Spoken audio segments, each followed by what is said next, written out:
तो क्लास आज हम ये थ्योरम करते हैं क्लास 9th का थ्योरम 10.1 जिसकी स्टेटमेंट ये है कि if two angles and an included side of one triangle are congruent to the corresponding angles and included side of another triangle then the triangles are congruent.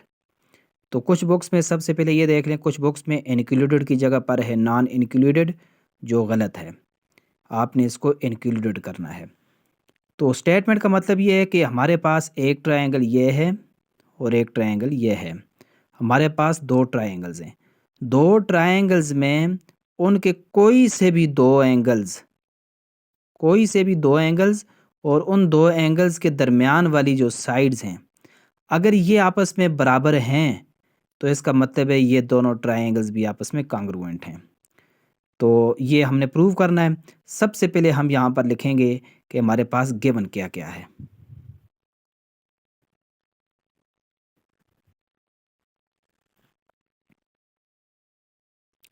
तो given में सबसे पहले हम लिखते हैं कि हमारे पास जो चीज़ें गिवन हैं वो हम लिखते हैं कि मैं फ़र्ज़ ये करता हूँ कि मेरे पास एंगल बी जो है इस ट्रायंगल में एंगल ई है, ठीक है, और इसमें एंगल सी जो है वो एंगल एफ है, और इनके दरमियान में इंक्लूडेड साइड का मतलब है कि बी सी के दरमियान में ये वाली साइड और ई एफ के दरमियान में ये वाली साइड। तो मैं लिखता हूँ कि गिवन में angle B is congruent to angle E, पहली बात। फिर इसी तरह से मैं लिखता हूँ एंगल सी एंगल एफ के कॉन्ग्रुएंट है। Angle C is congruent to angle F. और तीसरी बात यही थी कि अगर दो एंगल्स आपस में करस्पॉन्डिंग का मतलब ये है कि यहाँ पर बी है तो यहाँ पर ई है। ऐसा नहीं है कि यहाँ पर बी ले लें और यहाँ पर डी ले लें, नहीं। Corresponding angles angle B angle E के और इसी तरह एंगल सी एंगल एफ के, और इनके दरमियान में इंक्लूडेड साइड यानी कि बी सी के दरमियान में ये वाली साइड और ई एफ के दरमियान में ये वाली साइड। तो तीसरी चीज़ हमें गिवन है B C side is congruent to E F side. तो ये तीन चीज़ें हमारे पास गिवन हैं। हम इन तीनों चीज़ों को लेकर आगे बढ़ेंगे और अब हम लिखते हैं। तो ये तो हमारे पास गिवन था। अब हम लिखते हैं कि हमने प्रूव क्या करना है। टू प्रूव अब हमने ये करना है कि ये जो दो ट्रायंगल्स हैं ए बी सी और डी ई एफ, ये आपस में कॉन्ग्रुएंट हैं। यानी कि triangle A B C is congruent to triangle D E F. ये हमने प्रूव करना है। एक बार दोबारा स्टेटमेंट को समझ लें। स्टेटमेंट हमारे पास ये है कि if two angles and an included side, दो एंगल्स और उनके दरमियान वाली साइड, दूसरी ट्रायंगल के करस्पॉन्डिंग दो एंगल्स और दरमियान वाली साइड्स के अगर कॉन्ग्रुएंट है तो ये दो ट्रायंगल्स भी आपस में कॉन्ग्रुएंट हैं। तो हमने गिवन में लिख दिया कि ये एंगल इस एंगल के बराबर है, ये वाला इसके कॉन्ग्रुएंट है, ये दो साइड्स आपस में कॉन्ग्रुएंट हैं। तो हमने प्रूव करना है कि ये दो ट्रायंगल्स आपस में कॉन्ग्रुएंट हैं। अब हमने लिख लिया कि हमारे पास गिवन क्या है और हमने प्रूव क्या करना है। तीसरा स्टेप ये होता है थ्योरम में कि कंस्ट्रक्शन या सुपोजिशन। तो हम फर्ज करते हैं कि हमारे पास जिस तरह ये तो गिवन है कि बी सी ई एफ के इक्वल है, एंगल बी एंगल ई के कॉन्ग्रुएंट है, एंगल सी एंगल एफ के कॉन्ग्रुएंट है। हम ये लेट कर लेते हैं कि हमारे पास A C side is not equal to D F side. तो यहाँ पर हम इस चीज़ को मेंशन करते हैं कि suppose A C side is not congruent to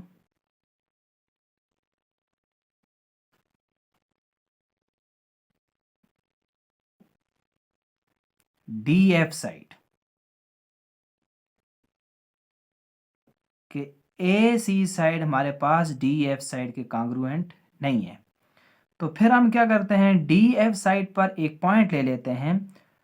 suppose ये वो पॉइंट है, इसको हम डी प्राइम कह देते हैं, आप कुछ और नाम भी इसको दे सकते हैं। तो ये D prime such that D prime F is equal to A C, यानी कि हम ये लिखते हैं इसमें कि हमारे पास डी प्राइम एफ हमने एक पॉइंट लिया डी ई पर, ठीक है ना। तो इसको हम लिखते हैं टेक ए पॉइंट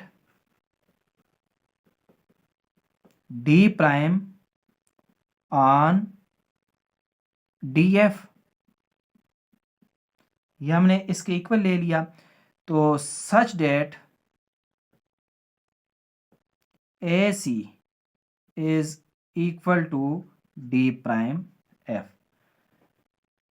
तो ये हमने अपनी कंस्ट्रक्शन कर ली और फिर हमने क्या किया कि डी प्राइम को ई के साथ यूं मिला लिया है। तो यहाँ पर हम लिख भी देते हैं जॉइन डी प्राइम टू ई। तो ये हमारी कंस्ट्रक्शन है।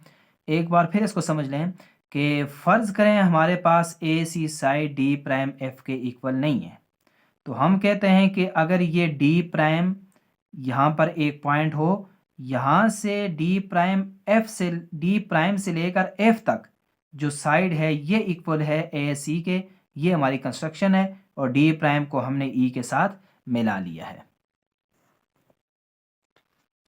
अब हम थ्योरम को प्रूफ करते हैं। तो यहाँ पर हम लिख लेते हैं प्रूफ। प्रूफ में एक जानब हम लिखते हैं स्टेटमेंट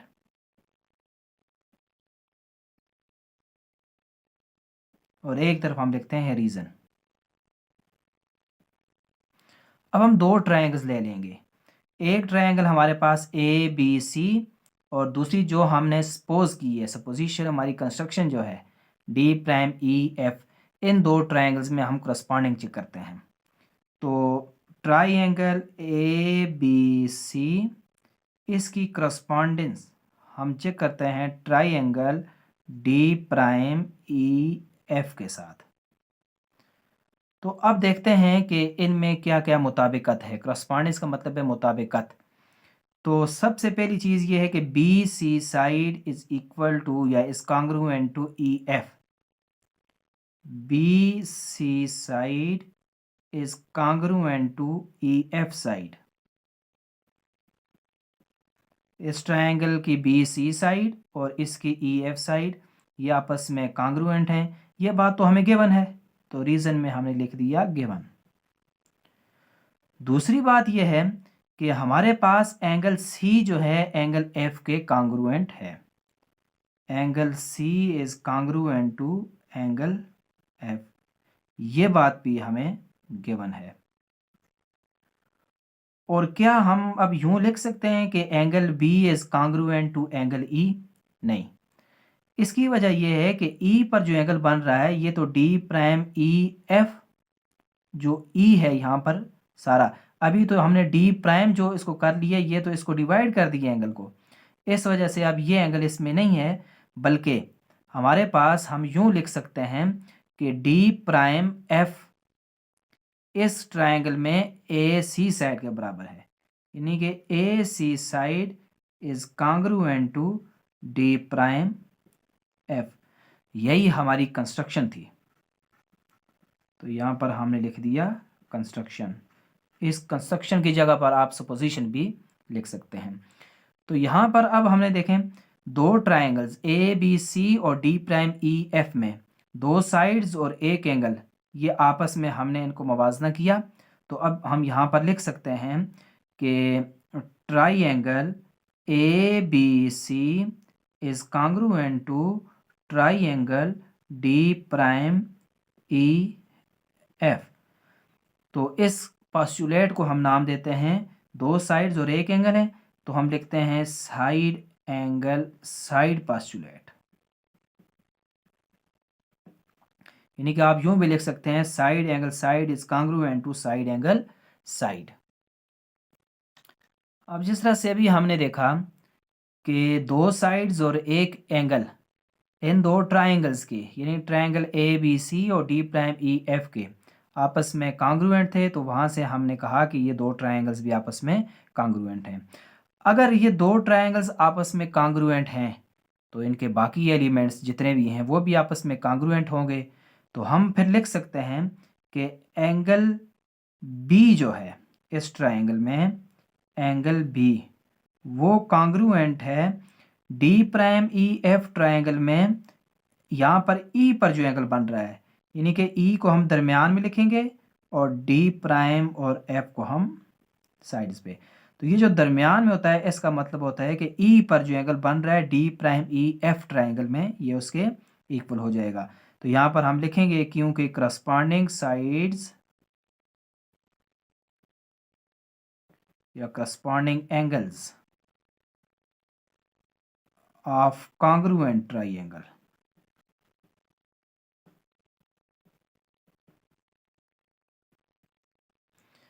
कि ये हमारे पास जब दो ट्रायंगल्स आपस में कांग्रुएंट हैं तो इनके बाकी एलिमेंट्स भी आपस में कांग्रुएंट होंगे। तो angle B D prime E F, E पर यहाँ पर जो एंगल बन रहा है इस ट्रायंगल में उसके कांग्रुएंट होगा। लेकिन हमें गिवन में ये है कि angle B is congruent to angle D E F, यानी कि ये जो ट्रायंगल थी हमारे पास डी ई एफ ट्रायंगल, इसमें हमारे पास ई पर जो एंगल बन रहा था ये इस ट्रायंगल में एंगल बी के कांग्रुएंट है। तो ये यहाँ पर हमें लिख दिया गिवन, यानी कि ये तो हमें गिवन था। अब देखें angle B angle D prime E F के इक्वल भी है, angle B angle D E F के इक्वल भी है, यानी कि ये D prime E F B angle B के बराबर है और डी ई एफ एंगल जो है ये भी बी के बराबर है। तो ये दोनों भी इसका मतलब है आपस में बराबर हैं। तो इसको हम यूं लिखेंगे angle D prime E F is congruent to angle D E F. तो इस प्रॉपर्टी को हम मैथमेटिक्स में कहते हैं ट्रांजिटिव प्रॉपर्टी। तो यहाँ पर हम रीजन में लिख देते हैं ट्रांजिटिव प्रॉपर्टी है कि ये भी बी के इक्वल है, ये भी बी के इक्वल है, तो ये दोनों भी आपस में बराबर हैं। अब अगर angle D prime E F और एंगल डी ई एफ आपस में बराबर हैं तो इसका मतलब ये बनता है कि D prime E D E के कांग्रुएंट है, यानी कि हम यहाँ पर लिख सकते हैं कि हमारे पास डी ई जो है डी प्राइम ई, ये जो है हमारे पास ये इक्वल है डी ई के। फिर इसको एक बार समझ लें कि angle D prime E F, D prime E F यहाँ पर जो एंगल बन रहा है वो डी ई एफ के इक्वल है। तो यानी कि ये दोनों आपस में बराबर हैं। तो दिस एम्प्लाइज का साइंबल यहाँ पे डाल देते हैं हम। तो इसका मतलब ये बनता है कि हमारे पास डी प्राइम ई और डी ई ये साइड्स आपस में बराबर हैं। तो 10 इसका मतलब ये बना कि हमारे पास ये जो इस ट्रायंगल में ए सी साइड है, A C side this is equal to D F, D F side के इक्वल है ये, यानी कि ए सी साइड अगर D prime E D E के बराबर है तो इसका मतलब है कि ये डी प्राइम ये पॉइंट नहीं है, ये असल में इधर ही है, डी की जगह इसके साथ ये पॉइंट है। तो हम लिख सकते हैं कि A C is congruent to D F, ये आपस में कांग्रुएंट हैं, इक्वल हैं, बराबर हैं। तो यहाँ से नेक्स्ट हम ये देख सकते हैं। अब हम देखते हैं दो ट्राइंगल्स कौन कौन सी जो हमने प्रूव करनी थी कि आपस में कांग्रुएंट हैं। ए बी सी हम लिखते हैं ट्राइंगल ए बी सी, इसकी करस्पॉन्डेंस हम चेक करते हैं किस ट्राइंगल के साथ, डी ई एफ के साथ, ट्राइंगल डी ई एफ के साथ। तो अब इन दो ट्राइंगल्स में हम देखेंगे कि हमारे पास क्या क्या करस्पॉन्डेंस है। सबसे पहली चीज हमारे पास यही है B C side, B C side is congruent to E F side. तो ये बात हमें गिवन है। दूसरी बात हमें गिवन ये है कि एंगल सी एंगल एफ के इक्वल है, angle C is congruent to angle F, ये बात भी हमें गिवन है।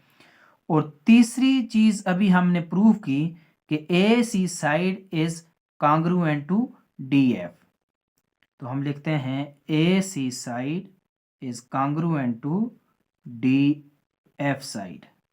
तो यहाँ पर रीजन में हम लिख देते हैं प्रूव्ड, ये अभी हमने प्रूव किया है।